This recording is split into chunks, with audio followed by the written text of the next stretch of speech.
அறிவும் ஆரோக்கியம் நேயர்கள் அனைவருக்கும் அன்பான வணக்கங்கள். நான் ஸ்ரீவர்மா மருத்துவமனையின் மகளிர் சிறப்பு மருத்துவர் ஜெயரூபா. இந்த நாள் இனிய நாளாக அமைய என்னுடைய மனமார்ந்த வாழ்த்துக்களும் பிரார்த்தனைகளும்.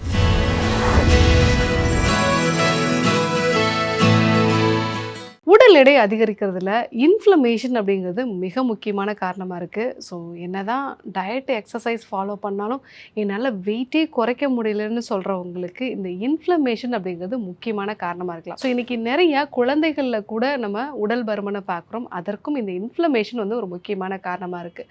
ஸோ உடல் எடை அதிகரிக்கிறதுல முக்கியமாக நமக்கு வெயிட்டை குறைக்க முடியலன்னு சொல்லக்கூடிய நபர்களுக்கு இன்ஃப்ளமேஷன் ஒரு முக்கியமான காரணமாக இருக்கிறத எப்படி கண்டுபிடிக்கிறது, நம்ம உடம்புல வந்து என்னென்ன சிம்டம்ஸை வச்சு இதை கண்டுபிடிக்கலாம், அதை பற்றி நம்ம இன்றைக்கி பார்க்க இருக்கிறோம். அதே மாதிரி ஆன்டி இன்ஃப்ளமேட்டரி டயட் வந்து எப்படி எடுத்துக்கிறது, அதை பற்றி நம்ம இன்றைக்கி தெரிஞ்சுக்க போகிறோம். ஸோ நம்ம உடம்புல இன்ஃப்ளமேஷனால் வெயிட் வந்து போடுதுன்னா முதல் விஷயம், நம்ம என்ன தான் டயட் எக்ஸசைஸ் பண்ணாலும் நம்மளால் வெயிட்டை குறைக்கிறதுங்கிறது ரொம்ப சிரமமான ஒரு விஷயமா வந்து இருக்கும்.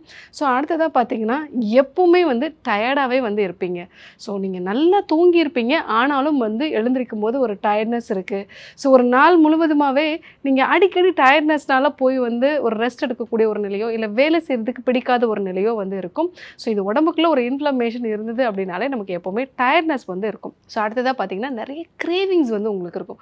முக்கியமாக எண்ணெயில் பொரிச்ச உணவுகள், இனிப்பான உணவுப் பொருட்கள், இதில் தான் வந்து அதிகமான ஒரு கிரேவிங்ஸ் வந்து இருக்கும்.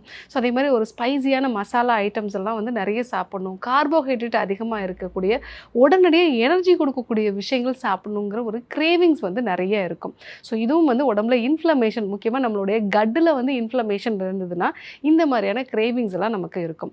ஸோ அதே மாதிரி அந்த உடம்போட வெயிட் வந்து பார்த்திங்க அப்படின்னா வயிறு பகுதி, தொடை பகுதிகள் எல்லாம் நிறைய வந்து வெயிட் போடும். முக்கியமாக விசரல் ஃபேட் அப்படின்னு நம்ம சொல்லுவோம். நம்மளுடைய உள்ளுறுப்புகளை சுற்றி நிறைய ஃபேட் இருக்கும். ஃபேட்டி லிவர் மாதிரியான பிரச்சனைகள்லாம் ஸ்கேனில் நம்ம வந்து பார்க்கலாம்.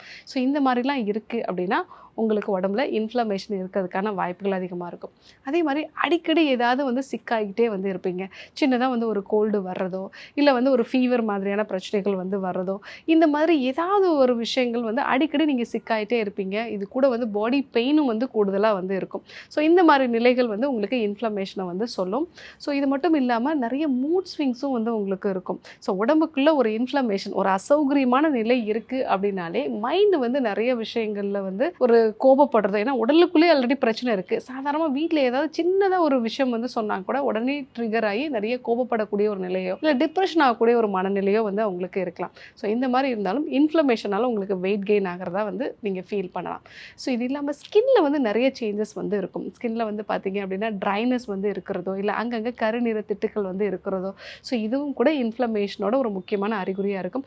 ஒரு சிலருக்கு வந்து பார்த்தீங்கன்னா ரெட் ரெட் டாட்ஸ் மாதிரி வந்து இருக்கும். அலர்ஜி வந்து ஃப்ரீக்வெண்ட்டாக வர மாதிரி இருக்கும். ஸோ சாதாரணமாக ஒரு ஃபுட்டு சாப்பிட்டா கூட வந்து அவங்களுக்கு ஒரு அலர்ஜி வரக்கூடிய ஒரு நிலை இருக்கும். ஸோ இதுவும் இன்ஃப்ளமேஷனோட ஒரு முக்கியமான அறிகுறி தான்.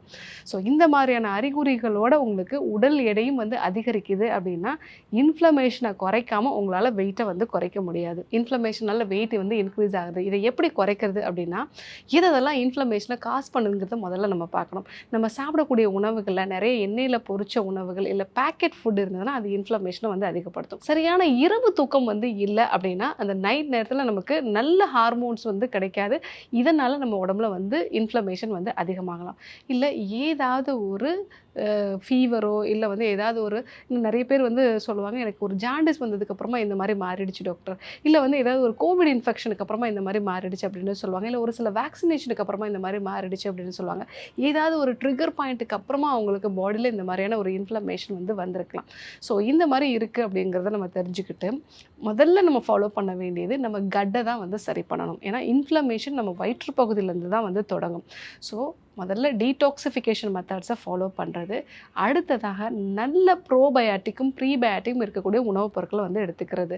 ஸோ ஏன்னா கட் பாக்டீரியாஸ் பேலன்ஸ்டாக இருந்தது அப்படின்னாலே 80% இன்ஃப்ளமேஷன் நம்ம உடம்புல வந்து குறைய ஆரம்பிச்சிடும். ஏன்னா நிறைய குழந்தைகளில் வந்து இன்றைக்கி இன்ஃப்ளமேஷன் வந்து உடம்பு வெயிட் அதிகமாகிறதுக்கான காரணம் செக்ஷன் வந்து பண்ணுறது. அதனால் அவங்களோட என்வாயன்மெண்ட்டில் இருக்கக்கூடிய அந்த பாக்டீரியா வைரஸஸ் தான் அவங்க கட்டில் வந்து போய் வந்து ஸ்டோர் ஆகும். ஸோ அம்மா கிட்டேருந்து வராது. ஸோ ஏன்னா வெஜினல் டெலிவரியில் அம்மா கிட்ட மறந்து அந்த நல்ல விஷயங்கள்லாம் வந்து உங்களுக்கு போகும். ஸோ அதனால தான் அவங்களுக்கு வந்து நிறைய அப்போ காலத்துலலாம் நிறைய வந்து வெயிட் கெயின் இல்லாமல் இருந்தது. இன்னைக்கு இதுவும் ஒரு காரணம் தான். ஸோ அதனால் கட்டை பேலன்ஸ்டாக வச்சுக்கிறதுக்கும் அதே மாதிரி ப்ரீபயோட்டிக் ப்ரோபயோட்டிக் இருக்கக்கூடிய உணவுப் பொருட்கள்.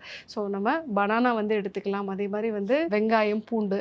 ஸோ இதெல்லாமே வந்து எடுத்துக்கிட்டோம்னா ப்ரீபயோட்டிக்காக வந்து இருக்கும். ப்ரோபயோட்டிக் வந்து மோர் வந்து எடுத்துக்கலாம், நீராகாரம் வந்து எடுத்துக்கலாம். இதெல்லாம் எடுத்துக்கிட்டோம் அப்படின்னா உங்களுக்கு கட்டு நல்லா வந்து பேலன்ஸ்டாக வந்து இருக்கும். ஸோ அடுத்ததாக இன்ஃப்ளமேஷனை குறைக்கிறதுக்கு காய்கறிகள், பழங்கள் வந்து எடுத்துக்கிறது நல்லது. நல்ல எல்லா நிறத்துலையும் இருக்கிறது, மஞ்சள் நிறத்தில், அதே மாதிரி ஊதா நிறத்தில், இந்த மாதிரி நிறத்தில் இருக்கக்கூடிய காய்கறிகளை வந்து நம்ம நிறைய வந்து எடுத்துக்கணும். ஸோ காலை உணவாகவே நம்ம இட்லி தோசைக்கு பதிலாக ஏதாவது ஒரு சாலட் வந்து எடுத்துக்கிறது, பயறு வகைகள் வந்து எடுத்துக்கிறது. அதுக்கப்புறமா நம்ம வந்து ஒரு 2 இட்லியோ இல்லை 3 இட்லியோ சாப்பிடலாம். இந்த மாதிரி நம்ம சாப்பிட்டோம் அப்படின்னா நல்ல நம்ம உடம்புல இருக்கக்கூடிய இன்ஃப்ளமேஷன் வந்து குறைய ஆரம்பிக்கும். ஸோ அடிக்கடி நம்ம பழங்கள் வந்து எடுத்துக்கிறது, இதெல்லாம் நம்ம ஃபாலோ பண்ணலாம்.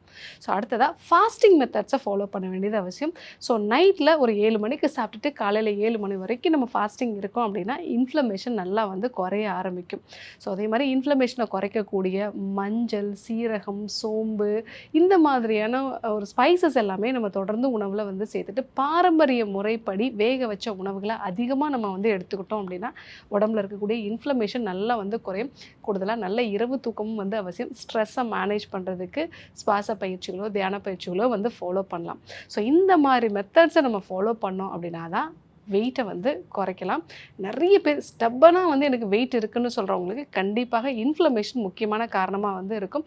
ஸோ இந்த அறிகுறிகள்லாம் இருக்குது அப்படின்னா உங்களுக்கு வெயிட் கெயினுக்கு இன்ஃப்ளமேஷன் ஒரு காரணமாக இருக்குங்கிறத தெரிஞ்சுக்கலாம். அதை எப்படி சரி பண்ணுறது அப்படிங்கிறதையும் நீங்கள் இன்றைக்கி தெரிஞ்சிட்ருப்பீங்க. இதே போன்று ஒரு நல்ல தகவலோடு உங்களை சந்திக்கிறேன். நன்றி, வணக்கம்.